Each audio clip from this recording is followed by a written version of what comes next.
Russian researchers in the late 1940s kept 5 people awake for 15 days using an experimental gas-based stimulant. They were kept in a sealed environment to carefully monitor their oxygen intake so the gas didn't kill them, since it was toxic in high concentrations. This was before closed-circuit cameras, so they had only microphones and 5-inch thick glass porthole-sized windows in the chamber to monitor them.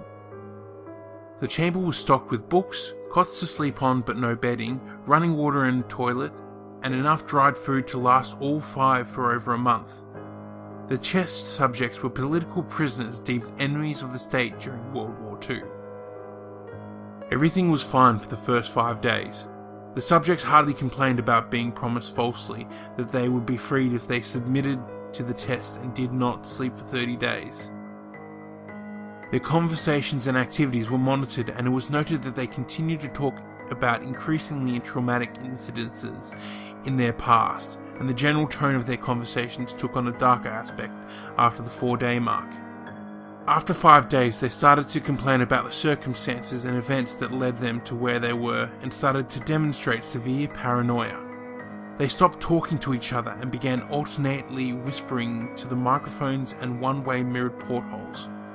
Oddly, they all seemed to think that they could win the trust of the experimenters by turning over their comrades, the other subjects in captivity with them. At first, the researchers suspected this was an effect of the gas itself. After 9 days, the first of them started screaming. He ran the length of the chamber, repeatedly yelling at the top of his lungs for 3 hours straight. He continued attempting to scream, but was only able to produce occasional squeaks. The researchers postulated that he had physically torn his vocal cords. The most surprising thing about this behaviour is how the other captives reacted to it, or rather, didn't react to it. They continued whispering to the microphones until the second of the captives started to scream. The 3 non-screaming captives took the books apart, smeared page after page with their own feces, and pasted them calmly over the glass portholes. The screaming promptly stopped. So did the whispering to the microphones. After 3 more days passed, the researchers checked the microphones hourly to make sure they were working, since they thought it impossible that no sound could be coming with 5 people inside. The oxygen consumption in the chamber indicated that all 5 must still be alive. In fact, it was the amount of oxygen 5 people would consume in a very heavy level of strenuous exercise. On the morning of the 14th day, the researchers did something they said they would not do to get a reaction from the captives. They used the intercom inside the chamber, hoping to provoke any response from the captives they were afraid, either dead or vegetables. They announced, "We are opening the chamber to test the microphones. Step away from the door and lie flat on the floor or you will be shot. Compliance will earn one of you your immediate freedom." To their surprise, they heard a single phrase in a calm voice response. "We no longer want to be freed." Debate broke out among the researchers and the military forces funding the research. Unable to provoke any more response using the intercom, it was finally decided to open the chamber at midnight on the 15th day. The chamber was flushed of stimulant gas and filled with fresh air, and immediately the voices from the microphones began to object. 3 different voices began begging, as if pleading for the life of loved ones to turn the gas back on. The chamber was opened and soldiers sent in to retrieve the test subjects. They began to scream louder than ever, and so did the soldiers when they saw what was inside. 4 of the 5 subjects were still alive, although no one could rightly call the state that any of them in life. The food rations past day 5 had not been so much as touched. There were chunks of meat from the dead test subjects' thighs and chest stuffed into the drain in the centre of the chamber, blocking the drain and allowing 4 inches of water to accumulate on the floor. Precisely how much of the water on the floor was actually blood was never determined. All 4 surviving test subjects also had large portions of muscle and skin torn away from their bodies. The destruction of flesh and exposed bone on their fingertips indicated that the wounds were inflicted by hand, not with teeth as the researchers initially thought. Closer examination of the position and angles of the wounds indicated that most, if not all of them, were self-inflicted. The abdominal organs below the rib cage of all 4 test subjects had been removed. While the heart, lungs and diaphragm remained in place, the skin and most of the muscles attached to the ribs had been ripped off, exposing the lungs through the rib cage. All the blood vessels and organs remained intact. They had just been taken out and laid on the floor, fanning out around the eviscerated but still living bodies of the subjects. The digestive tract of all 4 could be seen to be working, digesting food. It quickly became apparent that what they were digesting was their own flesh that they had ripped off and eaten over the course of days. Most of the soldiers were Russian special operatives at the facility, but still many refused to return to the chamber to remove the test subjects. They continued to scream to be left in the chamber and alternately begged and demanded that the gas be turned back on, lest they fall asleep. To everyone's surprise, the test subject put up a fierce fight in the process of being removed from the chamber. One of the Russian soldiers died from having his throat ripped out, another was gravely injured by having his testicles ripped off and an artery in his leg severed by one of the subject's teeth. Another 5 of the soldiers lost their lives, if you count the ones that committed suicide in the weeks following the incident. In the struggle, one of the 4 living subjects had his spleen ruptured and he bled out almost immediately.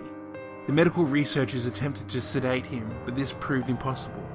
He was injected with more than 10 times the human dose of a morphine derivative and still fought like a cornered animal, breaking the ribs and arm of one doctor.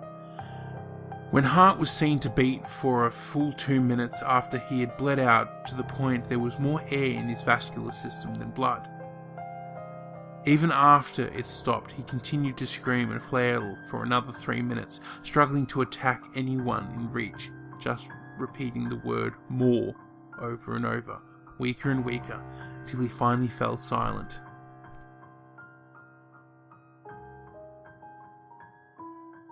The surviving 3 test subjects were heavily restrained and moved to a medical facility, the 2 with intact vocal cords continuously begging for the gas, demanding to be kept awake. The most injured of the 3 was taken to the only surgical operating room that the facility had. In the process of preparing the subject to have his organs placed back within his body, it was found that he was effectively immune to the sedative that they had given him to prepare him for surgery. He fought furiously against his restraints when the anesthetic gas was brought out to put him under. He managed to tear most of the way through a 4-inch wide leather strap on one wrist, even through the weight of a 200-pound soldier holding that wrist as well. It took only a little more anesthetic than normal to put him under, and the instant his eyelids fluttered and closed, his heart stopped. In the autopsy of the test subject that died on the operating table, it was found his blood had tripled the normal amount of oxygen. His muscles that were still attached to his skeleton were badly torn, and he had broken 9 bones in his struggle to not be subdued. Most of them were from the force his own muscles had exerted on them. The second survivor had been the first of the group of 5 to start screaming. His vocal cords destroyed, he was unable to beg or object to surgery, and he only reacted by shaking his head violently in disapproval when the anesthetic gas was brought near him. He shook his head yes when someone suggested reluctantly they try the surgery without anesthetic, and did not react for the entire 6-hour procedure of replacing his abdominal organs and attempting to cover them with what remained of his skin. The surgeon presiding stated repeatedly that it should be medically possible for the patient to still be alive. One terrified nurse assisting the surgery stated that she had seen the patient's mouth curl into a smile several times whenever his eyes met hers. When the surgery ended, the subject looked at the surgeon and began to wheeze loudly, attempting to talk while struggling. Assuming this must be something of a drastic importance, the surgeon had a pen and pad fetched so the patient could write his message. It was simple: keep cutting. The other 2 test subjects were given the same surgery, both without anesthetic as well. Although they had been injected with a paralytic for the duration of the operation, the surgeon found it impossible to perform the operation while the patients laughed continuously. Once paralysed, the subjects could only follow the attending researchers with their eyes. The paralytic cleared the system in an abnormally short period of time, and they were soon trying to escape their bonds. The moment they could speak, they were again asking for the stimulant gas. The researchers tried to ask why they had injured themselves, why they had ripped out their own guts, and why they wanted to be given the gas again. Only one response was given: "I must remain awake." All 3 subjects' restraints were reinforced, and they were placed back into the chamber, awaiting determination as to what should be done with them. The researchers, facing the wrath of their military benefactors for having failed the stated goals of their project, considered euthanizing the surviving subjects. The commanding officer, an ex-KGB, instead saw potential and wanted to see what would happen if they were put back on the gas. The researchers strongly objected, but were overruled. In preparation for being sealed in the chamber again, the subjects were connected to an EEG monitor and had their restraints padded for long-term confinement. To everyone's surprise, all 3 stopped struggling the moment it was let slip that they were going back on the gas. It was obvious that at this point all 3 were putting up a great struggle to stay awake. One of the subjects that could speak was humming loudly and continuously. The mute subject was straining his legs against the leather bonds with all his might. First left, then right, then left again for something to focus on. The remaining subject was holding his head off his pillow and blinking rapidly. Having been the first to be wired for EEG, most of the researchers were monitoring his brainwaves in surprise. They were normal most of the time, but sometimes flatlined inexplicably. It looked as if he was repeatedly suffering brain death before returning to normal. As they focused on the paper scrolling out of the brainwave monitor, only one nurse saw his eyes slip shut at the same moment his head hit the pillow. His brainwaves immediately changed to that of deep sleep, then flatlined for the last time as his heart simultaneously stopped. The only remaining subject that could speak started screaming to be sealed in now. His brainwaves showed the same flatlines as the one who'd just died from falling asleep. The commander gave the order to seal the chamber with both subjects inside, as well as 3 researchers. One of the named 3 immediately drew his gun and shot the commander point blank between the eyes, then turned the gun on the mute subject and blew his brains out as well. He pointed his gun at the remaining subject, still restrained to a bed as the remaining members of the medical and research team fled the room. "I won't be locked in here with these things, not with you!" he screamed at the man strapped to the table. "What are you?" he demanded. "I must know!" The subject smiled. "Have you forgotten so easily?" the subject asked. "We are you. We are the madness that lurks within you all, begging to be free at every moment in your deepest animal mind. We are what you hide from in your beds every night. We are what you sedate in silence and paralysis when you go to the nocturnal haven where we cannot tread." The researcher paused, then aimed at the subject's heart and fired. The EEG flatlined as the subject weakly choked out. "So nearly free."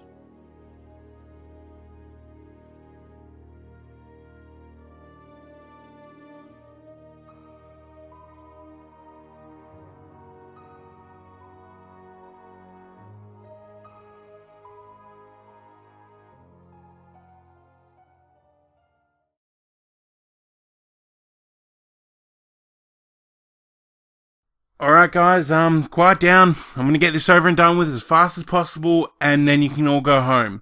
I know it's taken me a long time to get through this. You're goddamn right, it's taken you a long time. 1 fucking month! Yes, I know. Well, alright, so the reason I called you all here, and the reason I called an emergency family meeting, is because I want you to meet someone. I want you guys to meet my partner. But cousin, we already know about Fluffy. No, not my partner. My girlfriend. Oh, laddie, you've got yourself a missus. You're going to get tied down soon. Then you won't be able to go out drinking and fighting and killing. Well, marriage is a long ways off for us, but, I mean, honestly, look,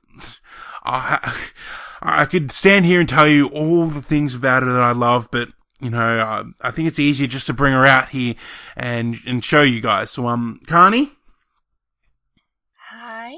Guys, this is Carney. Okay, so, dear, why don't you tell them a little bit about yourself? Well, Now hold on, boyo! You're fucking with us, aren't you? No, why? Are you saying you're dating a human? Well, not technically, she's part demon. Cousin, do you not actually see the problem here? You're dating something that is part human. She is, she's not one of us. She is not a Scarecrow. But... No, we are not going to stand for this. Isn't that right, grandfather? Oh, you kids, how dare you come in here with a fucking human? You disgust me, and that human bitch... Okay, listen up. What part of weird dating don't you seem to comprehend? Are you all too thick, or do you need some goddamn sense burned into you? I honestly couldn't give a rat's ass what you all think about me.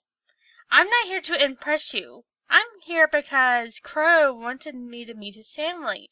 Before I can see, his family is a bunch of assholes who are so afraid of change that they force one of their own to not follow his several hearts he's collected.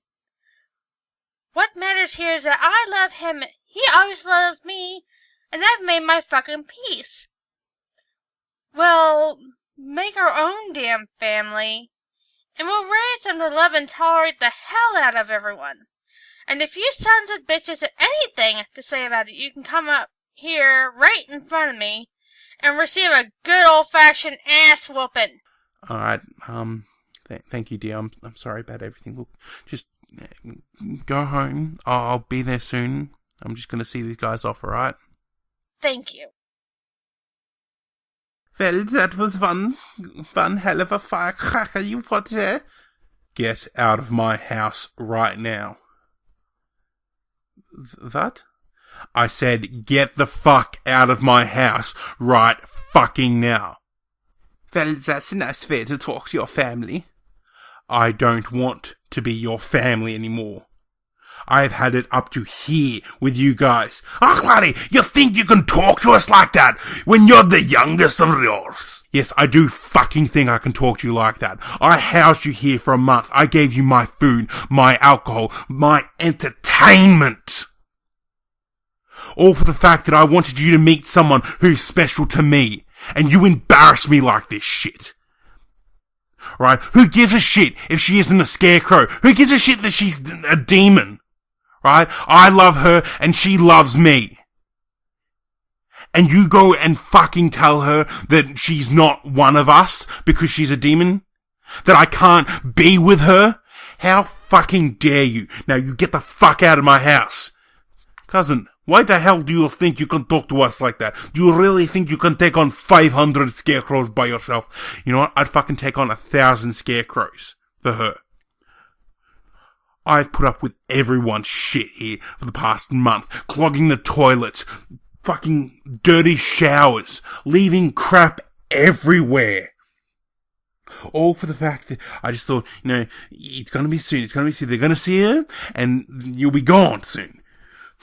But no, literal term, you broke this, you are literally the straw that broke my back.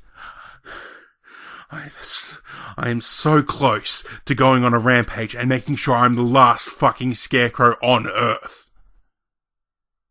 So before I do that shit, get your fucking crap and get out of here. God damn it.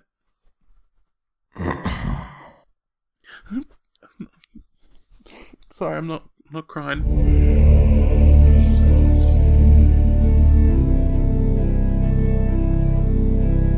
He who stitched before us. Look, please don't hurt me. Listen to me, young Scarecrow pup. There is a saying from my time that compares blood to water. Yes, I know that one. Blood is thicker than water, and I know I screwed up. I shouldn't have yelled and... Silence! That saying is vaulted. The true saying is, the blood of the covenant is thicker than the water of the womb. Do you understand what I am trying to No, sir.